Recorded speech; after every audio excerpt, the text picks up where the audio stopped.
नमस्कार दोस्तों। आलस खत्म करने के 6 जापानी नियम आइए जानते हैं। पहला नियम काइजन। यदि स्वयं को बदलना है तो छोटे कदम से शुरुआत करें। आपकी सबसे बड़ी गलती क्या है? आप हर बार सोचते हैं कि कल से सब बदल दूंगा, कल से 2 घंटे पढ़ूंगा, रोज जिम जाऊंगा, मोबाइल बिल्कुल नहीं चलाऊंगा। लेकिन मन अचानक होने वाले बड़े बदलावों से डरता है, इसलिए वो आपको टालम टोल की ओर ले जाता है। जापान कहता है, बड़ा मत सोचो, बस छोटा शुरू करो। यदि किताब पढ़नी है तो केवल 2 पेज पढ़िए। यदि दौड़ना है तो सिर्फ 5 मिनट चलो।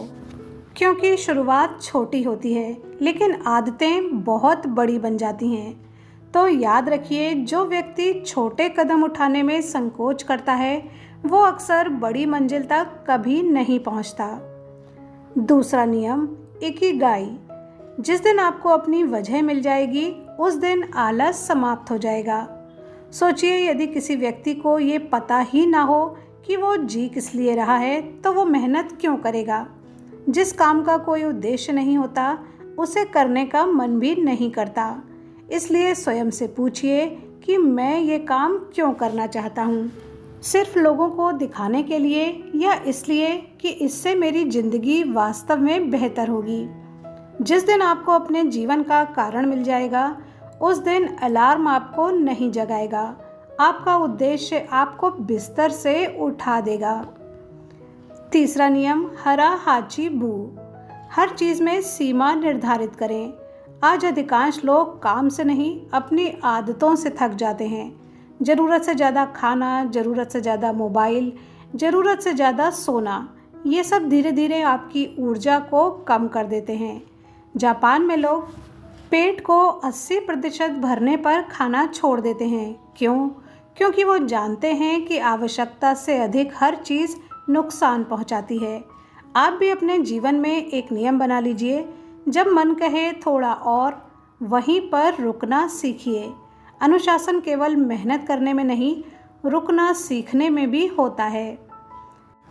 चौथा नियम किनसुगी। अपनी टूटी हुई जिंदगी से शर्माना बंद करें।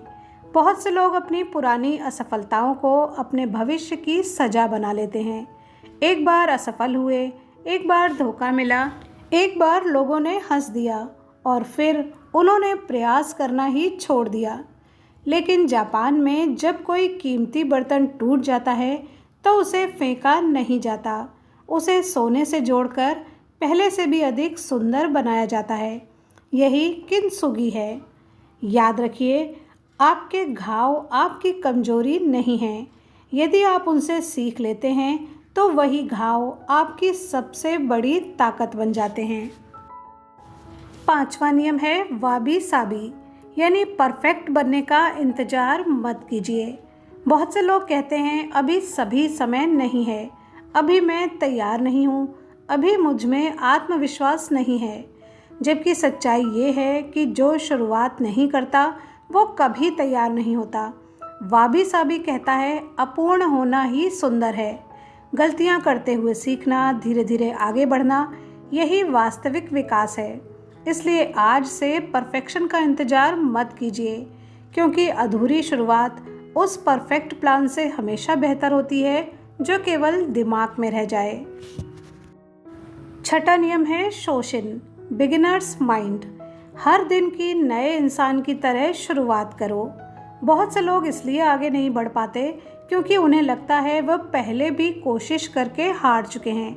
वो सोचते हैं अब मुझसे नहीं होगा। लेकिन जापान का शोशिन सिद्धांत कहता है हर दिन नए दिन की शुरुआत ऐसे करो जैसे आज तुम्हारा पहला दिन हो। कल की असफलता को आज का सच मत बनने दो।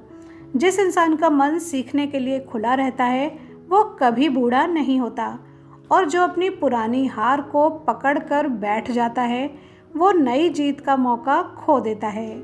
इसलिए हर सुबह खुद से एक बात कहो, मैं फिर से शुरू कर सकता हूँ। तो दोस्तों याद रखिए, आलस आपका दुश्मन नहीं है। आपकी रोज की छोटी छोटी आदतें ही तय करती हैं कि आप सफल बनेंगे या पछतावे के साथ जीवन जिएंगे। आज इन 6 नियमों में से केवल एक नियम चुनिए और अगले 30 दिनों तक उसे ईमानदारी से निभाइए। हो सकता है दुनिया को आपका बदलाव तुरंत ना दिखे, लेकिन एक दिन आईने में खड़ा इंसान खुद पर गर्व ज़रूर महसूस करेगा। वीडियो पर यहाँ तक बने रहने के लिए धन्यवाद।